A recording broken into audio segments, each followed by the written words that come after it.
मित्रों, आज का यह वीडियो बड़ा ही ज्ञानवर्धक है। आज के इस वीडियो में आपको जानने को मिलेगा कि वह 8 बातें कौन सी है जिन्हें यदि कोई भी मनुष्य इन 8 बातों को जान लेता है तो वह मनुष्य कभी गरीब नहीं रहता। इन 8 बातों को जानना प्रत्येक मनुष्य के लिए अत्यंत ही आवश्यक है। मित्रों, यह एक सच्ची घटना पर आधारित है जिसे आप सभी को देखना चाहिए। चलिए मित्रों, मैं आपको इन 8 बातों को एक कहानी के माध्यम से बताता हूँ कि यह कहानी सभी के लिए अत्यंत ही लाभप्रद है। मित्रों, एक बार जब भगवान श्री कृष्ण जी के पास देवर्षि नारद जी आते हैं, तब भगवान श्री कृष्ण देवर्षि नारद जी से कहते हैं, हे नारायण भक्त नारद जी, आज आप हमारे यहाँ पर आज किस प्रयोजन से पधारे हैं? तब देवर्षि नारद जी कहते हैं कि हे प्रभु, मैं आपके पास अपने एक प्रश्न के निवारण के लिए आया हूँ जिसे केवल आप ही बता सकते हैं। तब श्री कृष्ण कहते हैं कि कहो देवर्षि नारद जी, आपका वह कौन सा इतना अति आवश्यक प्रश्न आन पड़ा है जिसकी वजह से आप आज हमारे पास पधारे हैं? तब नारद जी कहते हैं कि हे भगवान, मुझे मनुष्यों के कल्याण के लिए आपसे 8 बातें जाननी है जो प्रत्येक मनुष्यों के लिए अति आवश्यक हो, जिससे कलयुग के प्रत्येक मनुष्य का कल्याण हो सके। तब भगवान श्री कृष्ण कहते हैं कि हे देवर्षि नारद जी, आज आपने सच में संसार के कल्याण हेतु अति आवश्यक प्रश्न किया है। आपके द्वारा पूछे गए प्रश्न की वजह से संपूर्ण धरती लोक के मनुष्य का जीवन सफल हो जाएगा। परंतु हे देवर्षि नारद जी, मैं आपको इस प्रश्न का उत्तर एक कथा के माध्यम से दूंगा, और अगर कोई भी मनुष्य इस कथा को पूरा सच्चे मन से सुन लेता है तो उसके सभी मनोरथ सिद्ध हो जाते हैं। तब देवर्षि नारद जी कहते हैं कि हे भगवान, आप उस कथा को कहिए, मैं आपके द्वारा सुनाई गई कथा को पूरा अंत तक सुनूंगा और संपूर्ण लोक जगत में विख्यात भी करूंगा। तब श्री कृष्ण कहते हैं कि हे देवर्षि नारद जी, आज तुम्हें एक अमीर बहन और गरीब भाई की कथा सुनाता हूं। आज की कथा सुनकर आपको पता चल जाएगा कि भाई और बहन का रिश्ता कैसा होता है और हर एक बहन और भाई को अपना रिश्ता कैसे निभाना चाहिए। साथ ही साथ आपको यह भी जानने को मिलेगा कि मनुष्यों को वह कौन सी 8 बातें हैं जिन्हें ध्यान में रखना चाहिए। हे देवर्षि नारद जी, आपको आज की इस कथा में जानने को मिलेगा कि आखिर मनुष्य गरीब क्यों हो जाता है, वह कौन से कारण हैं जिनकी वजह से मनुष्य गरीब हो जाता है। आखिर मनुष्य द्वारा किए गए ऐसे कौन से काम होते हैं जिनको करने से मनुष्य निर्धन हो जाता है। इन कार्यों को मनुष्य को कभी भी नहीं करना चाहिए, अन्यथा मनुष्य गरीबी के दलदल में फंसता चला जाता है। अब भगवान श्री कृष्ण कथा को सुनाना आरंभ करते हैं और कहते हैं कि हे देवर्षि नारद जी, बहुत पुराने समय की बात है। किसी नगर में एक बहुत ही धनवान माध्यम वर्ग का एक किसान रहता था। उस किसान के घर में 2 जुड़वा संतानें पैदा हुई थीं। उन दोनों जुड़वा संतानों में से एक पुत्र था, दूसरी जो संतान थी वह पुत्री थी। उस किसान ने अपने पुत्र का नाम राहुल रखा और अपनी पुत्री का नाम चित्रा रखा। इधर जब उस किसान की संतानें बड़ी होने लगी, जब धीरे धीरे उनकी आयु एक दिन विवाह के योग्य हो गई, तब उस किसान को अपने बच्चों की विवाह की चिंता सताने लगती है। एक दिन किसान किसी कार्य से अपने पड़ोस के एक शहर में जाता है, तो वहां पहुंचकर उसे एक व्यापारी का पुत्र पसंद आ जाता है और उस व्यापारी के पुत्र के साथ में वह अपनी बेटी चित्रा का विवाह कर देता है। वह किसान अपनी पुत्री के विवाह में कोई कमी नहीं छोड़ता है। इस प्रकार से चित्रा अपने पिता के यहाँ से विदा होकर अपने ससुराल चली जाती है। उस किसान ने अपनी बेटी को विदा किया था कि अब उसे अपने पुत्र के विवाह की फिक्र होने लगी। वह अपने पुत्र के विवाह के बारे में सोचने लगता है।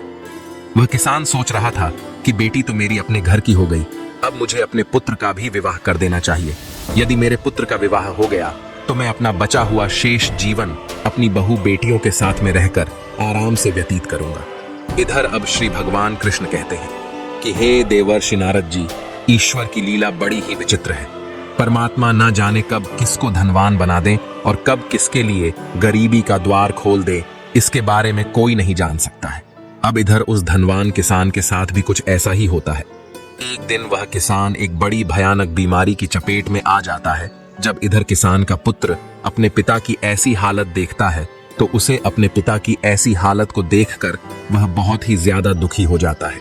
वह अपने पिता के बीमार होने के बाद में अपने पिता का अच्छे से अच्छे वैद्य से इलाज करवाता है और अपने पिता के लिए महंगी से महंगी दवाइयां लेकर आता है, परंतु उसके पिताजी की हालत में कोई सुधार नहीं आता है। धीरे धीरे उस किसान की धन संपत्ति सारी पिता के इलाज में चली जाती है। इस प्रकार अपने पिता का इलाज कराते हुए उस किसान का पुत्र अब गरीबी के कगार पर आकर खड़ा हो जाता है। परंतु फिर भी पिता की हालत में किसी भी प्रकार का कोई सुधार नहीं आता है।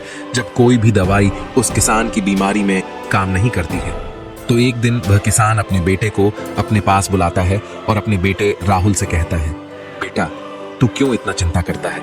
मेरी वही होगा जो भगवान ने रचा हुआ है। जब भी कोई काम मनुष्य के सामर्थ्य से बाहर हो जाए या फिर उस काम का कोई समाधान ना मिले, तो फिर ऐसे काम को उस समय ईश्वर के भरोसे छोड़ देना चाहिए। इसलिए पुत्र, अब तुम मेरी चिंता छोड़ो और तुम अब अपने भविष्य के बारे में सोचो। मेरा क्या है, आज नहीं तो कल मुझे तो इस संसार को छोड़कर जाना ही है। परंतु तुम्हारे सामने तो तुम्हारी पूरी जिंदगी पड़ी है। मैंने तो अपने दिन बहुत ही अच्छे से जिए हैं। इसलिए हे पुत्र, अब तुम मेरी चिंता करना छोड़ो और अपना विवाह करके अपनी घर गृहस्थी बसा लो। अपने पिता के मुख से इन बातों को सुनकर राहुल एकदम चुप हो जाता है। अब राहुल बेचारा आखिर कर भी क्या सकता था? उसके हाथ में कुछ नहीं था। साथ ही अब उसके घर में जो भी जमा पूंजी थी, वह तो उसके पिता के इलाज में सारी की सारी पहले ही खर्च हो चुकी थी। अब राहुल अपने पिताजी से कहता है कि हे पिताजी, जैसा आपके लिए उचित लगे आप वैसा कीजिए। मैं आपकी हर एक बात मानने को तैयार हूं। अब इसके बाद वह गरीब किसान अपने पुत्र की शादी एक गरीब घर की कन्या से करवा देता है। परंतु शादी के कुछ दिन बाद ही उस किसान की मृत्यु हो जाती है। इधर पिता की मृत्यु के बाद राहुल अपने पिताजी का पूरी रीति रिवाज से अंतिम संस्कार करता है। राहुल के पास जो कुछ था, खेत खलिहान, सब कुछ पिता की बीमारी के इलाज में पहले ही खर्च हो चुका था। और अब राहुल के पास जो कुछ भी जमा पूंजी बची हुई थी, वह पिता के अंतिम संस्कार करने के बाद प्रीति भोज में समाप्त हो गई। इस प्रकार से राहुल अब पहले से और भी ज्यादा गरीब हो जाता है। मित्रों, जब राहुल एक दिन बिल्कुल ही कंगाल हो जाता है, तो वह गांव के बाहर जाकर अपनी पत्नी के साथ एक झोपड़ी को बनाकर रहने लगता है। राहुल तो पहले से ही मेहनती तो था ही, अब वह दूसरों के खेतों में मेहनत मजदूरी करके अपना और अपनी पत्नी का पेट पालने लगता है।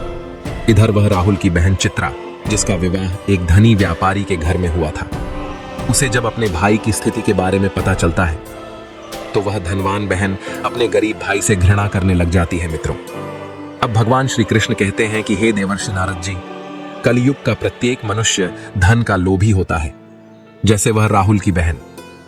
राहुल के पास धन ना देखकर अपने ही सगे भाई से घृणा करने लगी। वह मन में सोचने लगी कि मेरा भाई अब तो बिल्कुल ही कंगाल हो चुका है। उसका घर जमीन सब बिक गया है और अब उसके पास में एक फूटी कौड़ी भी नहीं बची है।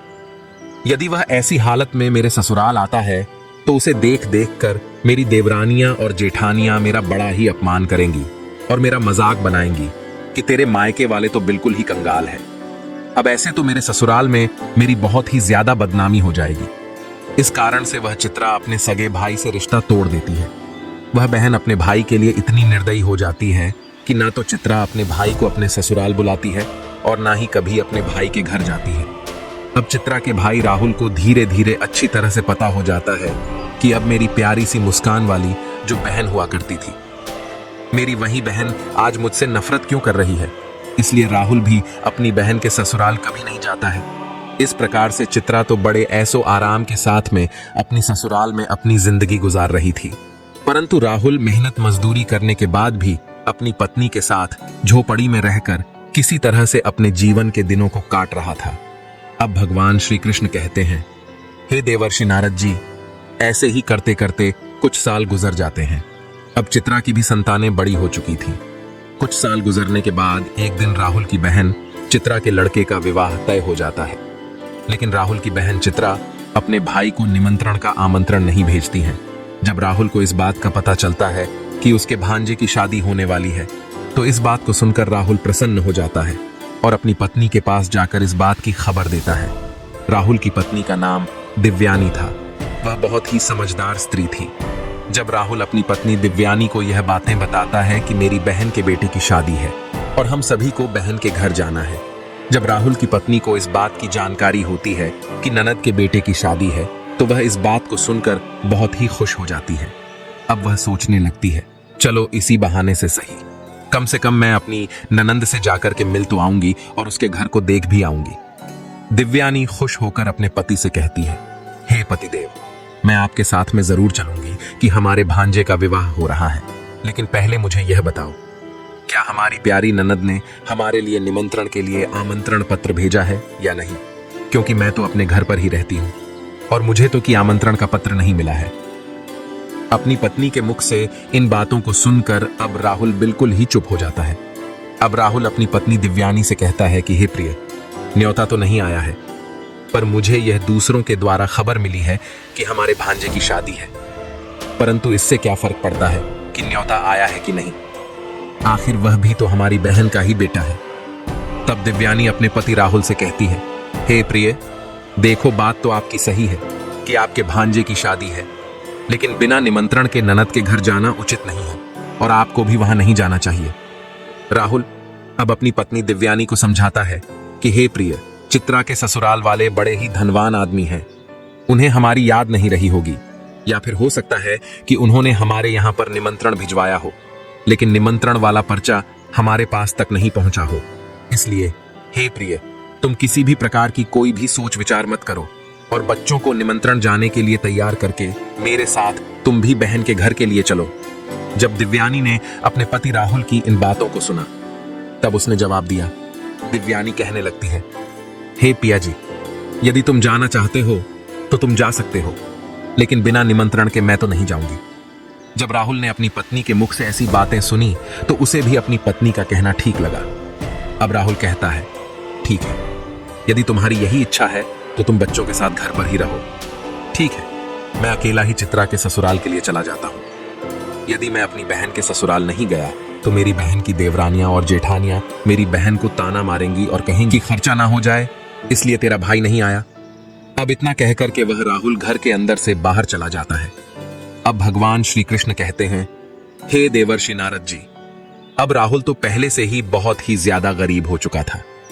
राहुल के पास चावल और वस्त्र खरीदने के लिए पैसे नहीं थे, इसलिए राहुल अपनी बहन के घर जाने के लिए वह अपने मित्र से थोड़े से पैसे उधार लेता है। अब राहुल ने उधार लिए हुए पैसों से वह अपनी बहन चित्रा और अपने बहनोई के लिए सुंदर सुंदर वस्त्र खरीदता है और उन कपड़ों को लेकर के अपनी बहन के ससुराल को चल देता है।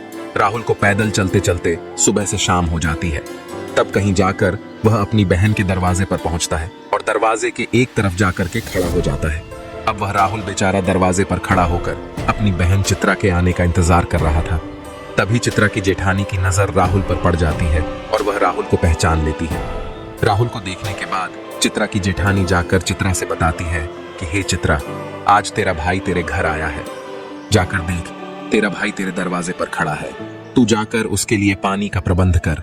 जब चित्रा ने अपनी जेठानी के मुख से इन बातों को सुनती है तो वह अपनी जेठानी से पूछने लगती है कि हे बहन, यदि तुमने मेरे भाई को द्वार पर खड़ा देखा है तो मुझे यह बताओ, मेरा भाई मेरे ससुराल में किस हालत में आया है और मेरे भाई ने आखिर कैसे कपड़े पहने हैं। अब चित्रा की जेठानी कहती है कि तुम्हारा भाई फटे पुराने वस्त्र पहनकर तुम्हारे द्वार पर खड़ा है, वह तुम्हारे आने का इंतजार कर रहा है। इस बात को सुनकर चित्रा गुस्से से भर जाती है और सभी से नजरों को बचाते हुए अपने भाई के पास पहुंचती है। वह अपने मन में सोच रही थी कि अगर कहीं किसी ने देख लिया तो वह मुझसे पूछेंगे कि कहां जा रही हो और मुझे बताना, इसलिए वह छुपते हुए राहुल के पास जाती है।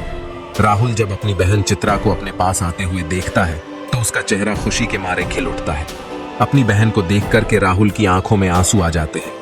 उसके बाद चित्रा अपने भाई को अपने साथ में लेकर सबकी नजरों से बचाते हुए अपने घर के सबसे अंदर वाले कमरे में ले जाती है और पूछने लगती है कि अरे मूर्ख भाई, तुम्हारे पास आखिर किसने निमंत्रण का पत्र भेजा था जो तुम यहाँ चले आए? तब राहुल कहता है, बहना, तुमने तो अपने भाई को बिल्कुल भुला ही दिया है, परंतु मुझे किसी से पता चला कि मेरे भांजे की शादी है, इसीलिए मैं तुम्हारे लिए और तुम्हारे बेटे के लिए, साथ ही जीजा जी के लिए नए कपड़े लेकर आया हूँ। अपने भाई के मुख से इन बातों को सुनकर कि चित्रा कहने लगती है, भाई, तुम्हें इस तरीके से बेशर्मों की तरह मेरे घर नहीं आना चाहिए था। तुम इस तरीके से फटे पुराने कपड़े पहनकर मेरे घर तक चले आए, यह मेरे लिए बड़े लाज की बात है। कम से कम अपनी नहीं तो मेरी इज्जत, मेरे मान सम्मान का ख्याल तो किया होता। आखिर तुम्हारी तो कोई इज्जत नहीं, कम से कम तुमने हमारी इज्जत के बारे में तो सोचा होता। चित्रा के मुंह से ऐसे कटु शब्द सुनकर उस मजबूर भाई का कलेजा छलनी हो जाता है। वह मन में सोचने लगता है कि मैं तो अपनी बहन के पास उसकी खुशी में शामिल होने के लिए आया था, उसने अब मुझसे ही मेरा यह हक भी छीन लिया है। अब भगवान श्री कृष्ण कहते हैं, हे देवर्षि नारद जी। तब राहुल अपनी बहन के पैरों में गिरकर माफी मांगने लगता है। राहुल कहता है, हे बहन, मुझे क्षमा कर दो। मुझे नहीं पता था कि मेरी वजह से यहां तुम्हारी बदनामी होगी। मैं तो हमेशा से यही चाहता हूं कि तुम्हारी बदनामी ना हो, तुम्हारी देवरानी जेठानी तुम्हें ताना ना मारे। इसीलिए तो मैं तुम्हारे लिए नए वस्त्र लेकर आया हूं। यदि मुझे यह बातें पहले ही पता होती कि तुम मेरी वजह से इतनी आहत हो जाओगी कि तुम्हें मेरे आने से इतना बुरा लगेगा, तो मैं तुम्हारे दरवाजे पर कभी नहीं आता। मैं तो यह सोच कर आया था कि मेरे भांजे की शादी है। यदि मैं नहीं पहुंचा तो मेरी बहन की देवरानी जेठानी मेरी बहन को ताने मारेगी। वह कहेंगे कि इसका एक भाई है जो हमें कुछ देना ना पड़े। इस डर से निमंत्रण में भी आया। अब राहुल की बातों को सुनकर चित्रा का गुस्सा जब थोड़ा सा शांत होता है, तब वह राहुल से कहती है, ठीक है की बात नहीं, चलो जब तुम आ ही गए हो तो मेरी एक बात तुम कान खोलकर सुन लो। जब तक मेरे बेटे की शादी नहीं हो जाती तब तक तुम इसी जगह पर बंद रहना और भूल कर भी इस कमरे से बाहर निकलने की गलती मत करना, वरना तुम्हें देखकर लोग कहेंगे चित्रा का भाई तो भिखारी है। जब सभी मेहमानों के लिए भोजन बन जाएगा तो मैं तुम्हें भोजन की थाली इस कमरे में पहुंचा दूंगी। तुम भोजन खा करके चुपचाप पिछले दरवाजे से अपने घर को चले जाना। राहुल कहता है, ठीक है बहना, मैं आज रात को ही तुम्हारे घर से अपने गांव के लिए चला जाऊंगा, मगर मेरी तुमसे एक विनती है। मैं तुम्हारे लिए और जीजा जी के लिए जो कपड़े लाया हूं, तुम उन कपड़ों को रख लो। उन्हें मैं तुम्हारे लिए बड़े प्यार से लाया हूं। चित्रा ने अपने भाई से कपड़ों को ले लिए और कपड़ों को लेकर कमरे के बाहर चली गई और जाते समय बाहर से उसने उस कमरे की कुंडी लगा दी। राहुल उस कमरे में बैठकर अपनी बहन के वापस आने का इंतजार करने लगता है।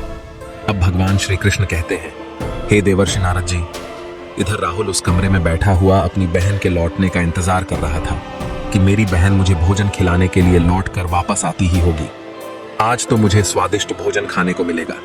परंतु राहुल को क्या पता था कि वह निर्मोही बहन अपने भाई को उस कमरे में बंद करके अपने घरेलू काम धंधे में लग चुकी है और भाई के लिए भोजन देना भूल चुकी है।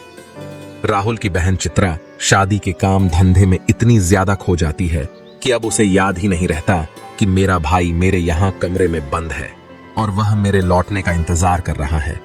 अब जैसे जैसे समय बीतने लगता है, भूख प्यास की वजह से राहुल अब छटपटाने लगता है और उसकी हालत भी खराब होने लगती है। तब राहुल अपनी बहन को आवाज लगाता है, लेकिन उसकी आवाज को कोई भी नहीं सुनता है। चित्रा का घर बहुत बड़ा था। चित्रा ने अपने भाई को सबसे किनारे वाले कमरे में बंद किया था और उधर कोई आता जाता भी नहीं था और चित्रा शादी की रस्मों में व्यस्त थी। इस तरह से राहुल को उस कमरे में पड़े पड़े 2 दिन बीत जाते हैं। अब भगवान श्री कृष्ण कहते हैं कि हे देवर्षि नारद जी, अब इधर राहुल को पत्नी और बच्चों की याद आती है। तब राहुल सोचता है, यदि यहाँ कोई नहीं आया तो मैं भूखा प्यासा इसी कमरे में मर जाऊंगा। यदि मैं मर गया तो मेरी पत्नी सहित बच्चों का क्या होगा? मेरे ना होने पर कैसे मेरी पत्नी बच्चों का पालन पोषण करेगी? यही सब कुछ सोचते सोचते राहुल कमजोरी की वजह से बेहोश होने लगता है। तभी किसी काम की वजह से चित्रा की जेठानी कमरे के पास से गुजरती है। जब राहुल के कानों में किसी के आने की आवाज सुनाई देती है तो राहुल अपनी पूरी ताकत से उस कमरे का दरवाजा पीटने लगता है। जब चित्रा की जेठानी के कानों में उस दरवाजे को पीटने की आवाज जाती है तो वह दरवाजे को खोल कर देखती है तो अंदर राहुल को देखकर वह चौंक जाती है और राहुल से पूछने लगती है, हे भाई, तुम्हें इस कमरे में किसने बंद किया है?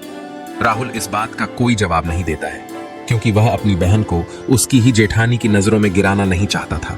परंतु जब चित्रा की जेठानी ने दोबारा पूछा तो राहुल झूठ मूठ का कह देता है कि मैं इस कमरे में आराम कर रहा था। तभी किसी ने गलती से बाहर से दरवाजे की कुंडी लगा दी और मैं इस कमरे में बंद हो गया। बहन, यदि तुम आज नहीं आती तो मेरे प्राण आज चले जाते। और इतना कहने के बाद राहुल घर के पिछले दरवाजे से चुपचाप बाहर निकलकर चला जाता है। राहुल बेचारा 3 दिन का भूखा प्यासा था। वह चुपचाप अपने घर की तरफ को जा रहा था।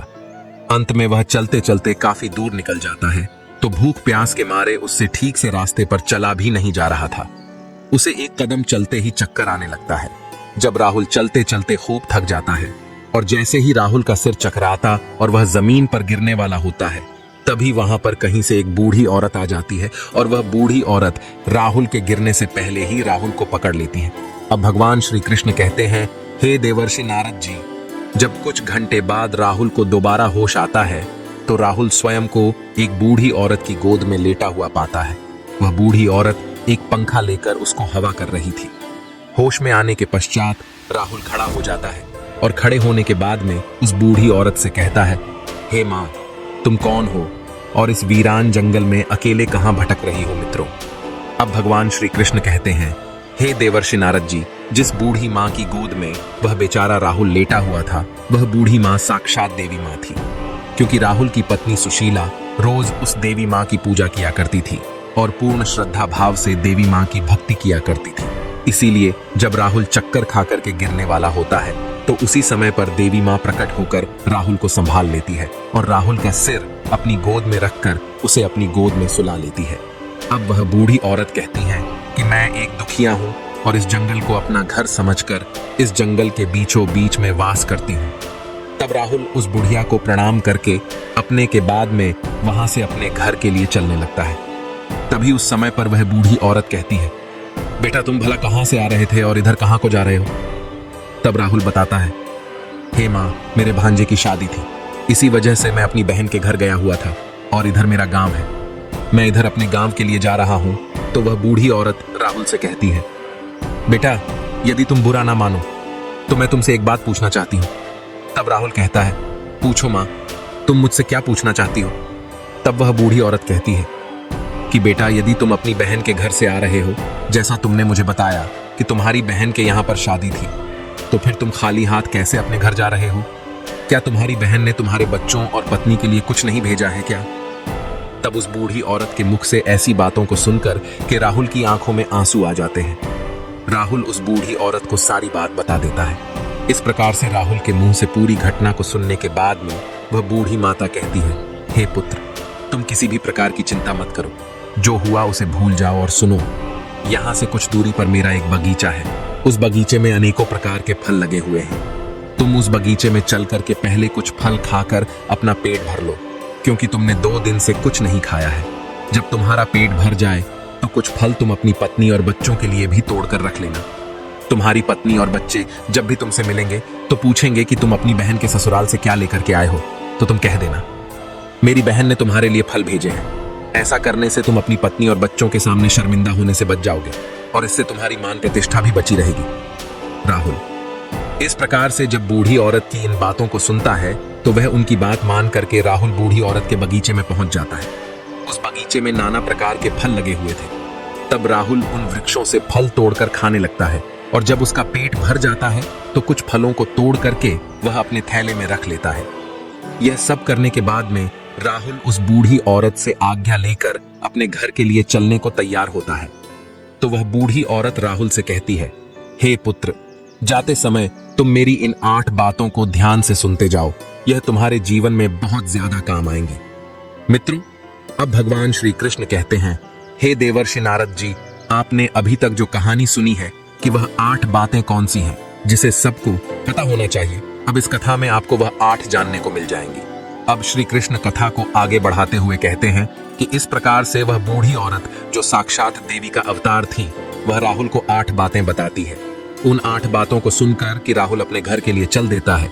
जब राहुल फलों से भरे हुए उस थैले को लेकर अपने घर पर पहुंचता है, तब राहुल के छोटे छोटे बच्चे और राहुल की पत्नी राहुल के पास आते हैं और पूछने लगते हैं, पिताजी, आप बुआ के घर से आ रहे हो, आखिर बुआ ने हमारे लिए क्या भेजा है। राहुल ने जब अपने बच्चों के मुंह से यह सुना, तब राहुल ने अपने हाथों का थैला अपनी पत्नी को थमा दिया और थैला देने के बाद राहुल घर से बाहर निकलकर अपने खेतों में चला जाता है। राहुल के जाने के बाद में राहुल की पत्नी जब उस थैले को खोलकर देखती है तो थैले के अंदर का नजारा देखकर राहुल की पत्नी एकदम से हैरान रह जाती है। दिव्यानी थैले में देखती है कि वह थैला पूरा सोने चांदी के रूप में बने फलों से भरा हुआ है। राहुल जो फल लाया था उसमें से कुछ अनार भी थे। जब राहुल की पत्नी ने अनार को फोड़ा तो अनार के फलों से हीरे निकलते हैं। ये सब देख करके राहुल की पत्नी बहुत खुश हो जाती है। वह भागी भागी अपने पति के पास में पहुंचती है और अपने पति के पास पहुंच करके अपने पति से कहती है कि हे प्रिय, तुम तो शादी में गए थे और आखिर तुम लेकर क्या आए हो अपनी पत्नी की।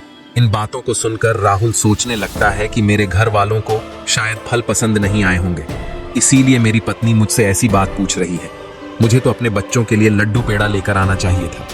तब राहुल अपनी पत्नी से कहता है, हे प्रिय बहन ने जो कुछ भी भेजा है वह मैंने लाकर तुम्हें दे दिया है। अब जो कुछ भी थैले में है उसे ही बच्चों को बांट कर दे दो। तब राहुल की पत्नी कहती है, हे प्रिय, पहले तुम घर के अंदर चलो और घर पर चलकर देखो तो कि तुम्हारी बहन ने तुम्हारे लिए क्या भेजा है।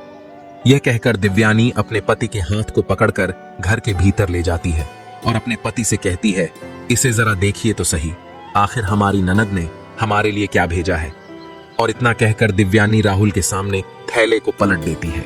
थैला पलटते ही अंदर से हीरे मोती सोना चांदी निकलते हैं। दिव्यानी कहती है कि आखिर हमारी ननद ने तो हमारा भाग्य ही बदल दिया है। उन्होंने फलों में छुपा करके हमारे लिए हीरे मोती भेजे हैं।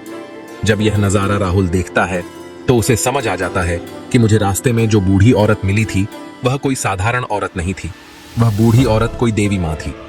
लेकिन इस बारे में राहुल अपनी पत्नी से कुछ भी नहीं बताता है और मन ही मन उस बूढ़ी औरत का धन्यवाद करता है। वह बूढ़ी माँ को धन्यवाद देते हुए कहता है, हे माँ, आज तूने मेरी लाज रख ली।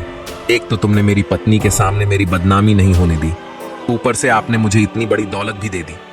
अब इस प्रकार से राहुल को बहुत सारा धन मिल जाता है। राहुल पहले की तरह फिर से धनवान बन जाता है। कुछ समय बाद राहुल अपनी पत्नी और बच्चों के लिए एक अच्छा सा आलीशान घर बनवाता है जो बिल्कुल महल की तरह दिखता है और बड़ी शान और शौकत के साथ राजा महाराजाओं की तरह उस महल में रहने लगता है।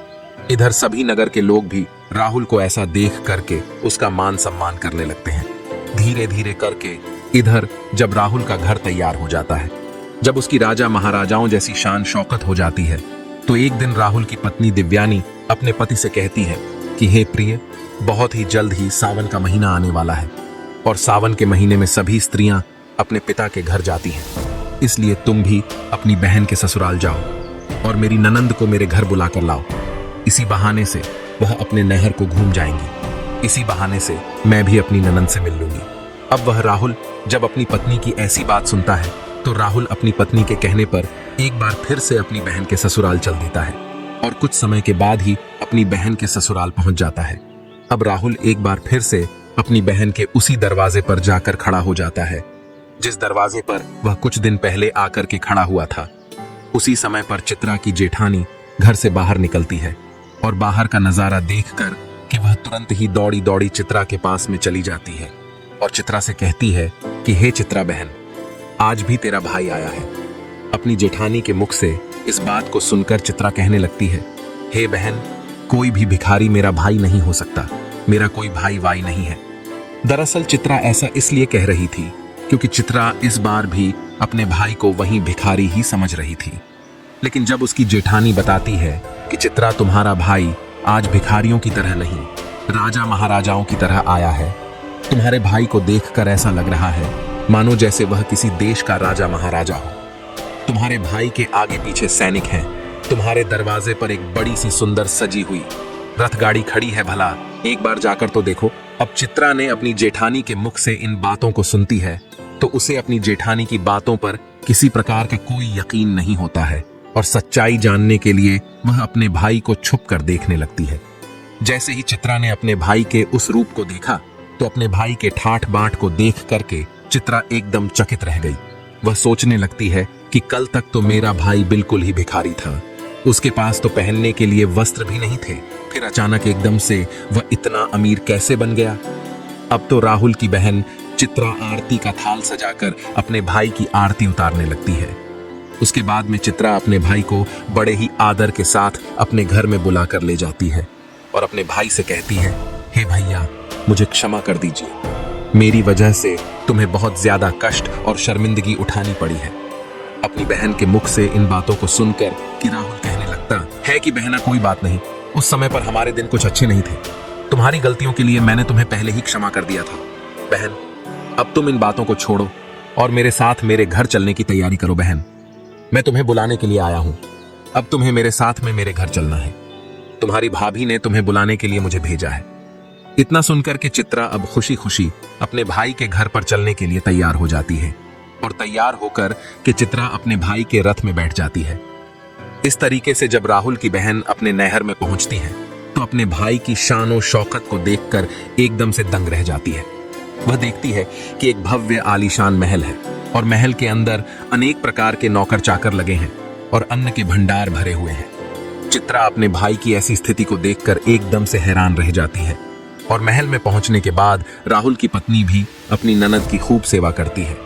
7 दिनों तक वह अपनी ननद को अपनी पलकों पर बिठा कर रखती है। राहुल की पत्नी चित्रा को लगता था कि यह सब शान और शौकत हमारी ननंद की वजह से है। अपनी ननंद की मदद के कारण ही हम इस मुकाम पर पहुंचे हैं। क्योंकि राहुल ने कभी अपनी पत्नी को अपने अमीर होने की बात नहीं बताई थी, क्योंकि अब राहुल वह जानता था कि यह सब चित्रा की वजह से नहीं, यह सब कुछ देवी माँ के आशीर्वाद से हुआ है। राहुल की पत्नी दिव्यानी इस बात से अवगत नहीं थी। यही सोच करके दिव्यानी अपनी ननद की खूब ज्यादा सेवा करती है और अपनी ननद का खूब ख्याल रखती है। कुछ दिन बीतने के बाद जब राहुल की बहन अपने ससुराल जाने को तैयार होती है, तो राहुल की पत्नी दिव्यानी अपने पति से कहती है, हे प्रिय, कल तुम्हारी बहन अपने घर जाएगी, इसलिए तुम बाजार जाओ और बाजार जाकर अपनी बहन के लिए कोई अच्छा सा तोहफा लेकर आओ। आखिर हमारी बहन ने हमारे लिए इतना कुछ किया है, तो क्या हम उसके लिए थोड़ा सा भी कुछ नहीं कर सकते? आप अपनी बहन के लिए कुछ अच्छा सा तोहफा लेकर आइए। अपनी पत्नी की इन बातों को सुनकर राहुल घर से चला जाता है और राहुल एक मोची की दुकान पर पहुंचता है और मोची से कहता है, हे मोची भाई, मुझे अपनी बहन के लिए बोलने वाली जूती बनवानी है। क्या तुम मेरी बहन के लिए बोलने वाली जूती बना सकते हो? मोची कहता है, सेठ जी, मैं बोलने वाली जूती तो बना दूंगा, लेकिन इसे बनवाने की बहुत कीमत लगेगी। तब राहुल मोची से कहता है, भाई, मैं तुम्हें मुंह मांगा पैसा दूंगा, लेकिन तुम ऐसी जूतियां बना दो कि वे जूतियां जब भी मेरी बहन पहनकर चले, तो वे जूतियां बारी बारी से मैं आपको जो यह 8 बातें बताने वाला हूं, उन 8 बातें को बोले। इसके बाद मोची को राहुल वह ज्ञान की 8 बातें बताता है, जो बातें उसे उस बूढ़ी औरत ने चलते समय बताई थी। अब भगवान श्री कृष्ण कहते हैं कि हे देवर्षि नारद जी। अब राहुल मोची से कहता है कि हे मोची भाई, मैं तुम्हें वो ज्ञान की बातें बताता हूं जो यह जूतियां बोले। इस प्रकार से राहुल बारी बारी से मोची को वह सारी बातें बताता है। राहुल कहता है कि पहली बात तो यह है कि कहीं मानवता की भूल होती है, अज्ञानता निर्धनता का मोल होता है। राहुल, दूसरी बात, समय भरोसे जो बैठा रहता है वह सदा गरीब बना रहता है। उस मनुष्य का काम बदलता नहीं है, उसका सारा जीवन आलस में ही बीतता है। तीसरी बात, जो मनुष्य सदा ही परिवर्तनहीन कर्म करता, वह भी सदैव निर्धन ही रहता है। चौथी बात, गरीबी से बड़ा है कोई अभिशाप नहीं है, इसलिए ज्ञान को हासिल करके अज्ञान को दूर करो। पांचवी बात, आप दोष समय को नहीं दो, मजबूत कर्म साधना में जुटो और अपनी गरीबी दूर करो। छठी बात, कर्म कभी कोई कार्य नहीं करता है, नसीब सदैव भाग्य भरोसे से नहीं बैठता है, वह मानव के द्वारा किए गए परिश्रम के भरोसे बैठता है। सातवीं बात, अज्ञानी से सदा ही प्रेम करो। एक गरीब आदमी गरीबी को बारंबार विजय करने वाला एक विजेता होता है। ज्ञान सदैव हथियार का काम करता है। आठवीं और सबसे आखिरी बात बताते हुए राहुल कहता है कि हे मोची भाई, मेरी बहन जब 8वां कदम रखे तो जूतियां बस यही बात बोले कि पैसों के बाजार में बदल गई, तहजीब धन दौलत से जुड़ रहे रिश्ते, अन्यथा रिश्ते हुए गरीब। इधर राहुल मोची से कहता है कि हे मोची भाई, ऐसी 8 बातें बोलने वाली मुझे जूतियां बना दो। जब यह 8 बातें वो जूतियां बोलेगी और जब मेरी बहन इन बातों को सुनेगी, तो उसे अपनी गलती का एहसास होगा कि उसने कैसे पैसे के घमंड में आकर के अपने भाई का ऐसा अपमान किया था। उसे अपने भाई का अपमान नहीं करना चाहिए था। अब भगवान श्री कृष्ण कहते हैं, हे देवर्षि नारद जी, राहुल उस मोची से अपनी बहन के लिए हीरे मोतियों से जड़ी हुई सोने और चांदी की जूतियां बनवाता है और उन जूतियां को ले जाकर अपनी बहन को उपहार स्वरूप दे देता है। सोने चांदी की जूतियों को देखकर कि चित्रा का चेहरा एकदम खिल सा जाता है। अब चित्रा अपने भाई से विदा लेकर अपने घर चली जाती है। जब चित्रा अपने ससुराल पहुंच जाती है तो चित्रा की देवरानी जेठानी पूछने लगती है, हे चित्रा, तुम अपने भाई के घर से आई हो, तुम्हारे भाई ने तुम्हें क्या उपहार दिया है? तब चित्रा अपनी देवरानी जेठानी तथा अपने सास ससुर और अपने देवर जेठ को अपने भाई के द्वारा दी हुई भेंट दिखाती है और वह कहती है, देखो, मेरे भाई ने मुझे सोने चांदी से जड़ी हुई, हीरे मोती से जड़ी हुई यह जूतियां दी हैं। तब चित्रा उन जूतियां को पहन करके चलकर दिखाती है। जैसे ही चित्रा उन जूतियां को पहन करके चलती है तो जूतियां बोलती हैं कि पैसों के बाजार में बदल गई तहजीब, धन दौलत से जुड़ रहे रिश्ते हुए गरीब। जब चित्रा इस बात को सुनती है तो उसका सर शर्म से नीचे झुक जाता है और अपने भाई को याद करके एकदम से रोने लगती है। जब चित्रा का ऐसे लटका हुआ मुंह उसकी देवरानी जेठानी देखती है तो वह पूछती है कि चित्रा, आखिर क्या हुआ जो तुम अचानक से रोने लगी?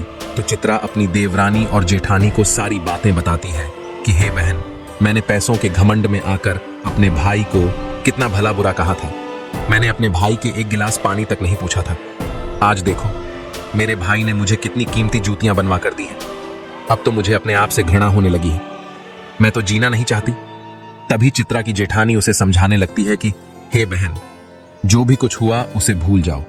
आगे से याद रखना, कभी किसी के साथ में ऐसा बर्ताव मत करना, क्योंकि जो व्यक्ति धन दौलत का घमंड करता है उससे माता लक्ष्मी हमेशा के लिए दूर चली जाती है। इसलिए मेरी यह बातें तुम सदा याद रखना। और इस तरीके से चित्रा की जेठानी चित्रा को समझाती है, जिससे अब चित्रा भी प्रेम व्यवहार के साथ सबसे पेश आने लगी थी। अब श्री कृष्ण कहते हैं, हे देवर्षि नारद जी, अब तो तुमको वह 8 बातें पता चल ही गई होंगी कि वह 8 बातें कौन सी है। अगर यह 8 बातें प्रत्येक मनुष्य को पता चल जाए तो वह कभी गरीब नहीं रहता। अब देवर्षि नारद जी कहते हैं कि हे प्रभु, मुझे अभी भी नहीं पता चल पाया है, कृपया स्पष्ट बताने की कृपा करें। अब श्री भगवान कृष्ण कहते हैं, ठीक है देवर्षि नारद जी, मैं तुमको बताता हूं कि वह 8 बातें कौन सी है जिन्हें जानने के बाद मनुष्य कभी गरीब नहीं रहता। पहली बात, जो व्यक्ति रात्रि के समय रसोई में झूठे बर्तन रखता है और खाने पीने की चीजों को बर्बाद करता है, ऐसा व्यक्ति बहुत ही जल्दी निर्धन हो जाता है। दूसरी बात, जिस घर में घर की स्त्रियों का अपमान होता है, स्त्रियों की इज्जत नहीं की जाती, उस घर में देवी लक्ष्मी ज्यादा दिनों तक नहीं रुकती। तीसरी बात, जिस घर की स्त्रियां सूर्यास्त होने के बाद अपने घरों में झाड़ू लगाती हैं, चूल्हा चौका करती हैं, ऐसे परिवार के लोग बहुत जल्दी गरीब हो जाते हैं। चौथी बात, जिस घर परिवार में पैसों की कदर नहीं की जाती, बेफिजूल कार्यों में पैसे बर्बाद किए जाते हैं, ऐसे घरों से भी माता लक्ष्मी रूठ कर चली जाती है। पांचवी बात, जो लोग पैसे आने के बाद में उस पैसे से दूसरों के मान प्रतिष्ठा को ठेस पहुंचाते हैं या फिर अपने धन के बलबूते पर दूसरे लोगों को परेशान करते हैं, ऐसे लोगों के घरों से भी माता लक्ष्मी बहुत जल्दी चली जाती है। छठी बात, जिस घर के लोग अपने कर्तव्यों का पालन नहीं करते, जो अपने कार्यों को कल पर टालते रहते हैं, उन लोगों के घरों से भी माता लक्ष्मी रूठ जाती है। सातवीं बात, जिस घर परिवार के लोग अपने से बड़े लोगों की इज्जत नहीं करते, अपने से बड़ों का कहना नहीं मानते या फिर अपने से बड़ों से कटु शब्द बोलते हैं, ऐसे लोगों को भी गरीबी का सामना करना पड़ता है, वह भी निर्धनता के हकदार होते हैं। आठवीं और अंतिम बात, जिस घर में परिवार के लोग अपने मेहमानों का सम्मान नहीं करते, अपने मेहमानों का आदर भाव नहीं करते या फिर अपने दरवाजे से किसी भी मनुष्य को खाली हाथ लौटा देते हैं, ऐसे लोगों के यहां से भी माता लक्ष्मी नाराज होकर चली जाती है। अब जो भी मनुष्य इन 8 बातों को हमेशा गांठ में बांध कर रखता है, उसका भाग्य उसी तरह से उज्जवल हो जाता है जैसे राहुल का भाग्य उज्जवल हुआ। अब भगवान श्री कृष्ण कहते हैं, देवर्षि नारद जी, अब तो आपको आपके प्रश्न का उत्तर भी मिल गया होगा और उन 8 बातों के बारे में भी पता चल गया होगा। तब देवर्षि नारद जी कहते हैं, हे माधव, आपके आशीर्वाद से मुझे सब कुछ मालूम हो गया है। आपका मुझे इस प्रकार का ज्ञान देने के लिए सत सत नमन। मित्रों, इस प्रकार माया का कभी घमंड नहीं करना चाहिए। ईश्वर न जाने कब किसके लिए गरीब का द्वार खोल दे और कब किसके लिए अमीरी का द्वार खोल दे, इस बात का किसी को पता नहीं है। यह बात उस मनुष्य के समझ में भी आ जाती है कि पैसों के घमंड में आकर कभी भी किसी का अपमान या अनादर नहीं करना चाहिए। मित्रों, आपको हमारे वीडियो के द्वारा दिया गया ज्ञान कैसा लगा, कृपया हमें कमेंट करके अवश्य बताइएगा। साथ ही आप सभी से विनम्र निवेदन है कि हमारे चैनल को भी सब्सक्राइब अवश्य कर लेना और जितना हो सके इस वीडियो को शेयर करें ताकि सभी को इसके बारे में पता चल सके। मित्रों, वीडियो को यहां तक देखने के लिए आप सभी का दिल से धन्यवाद।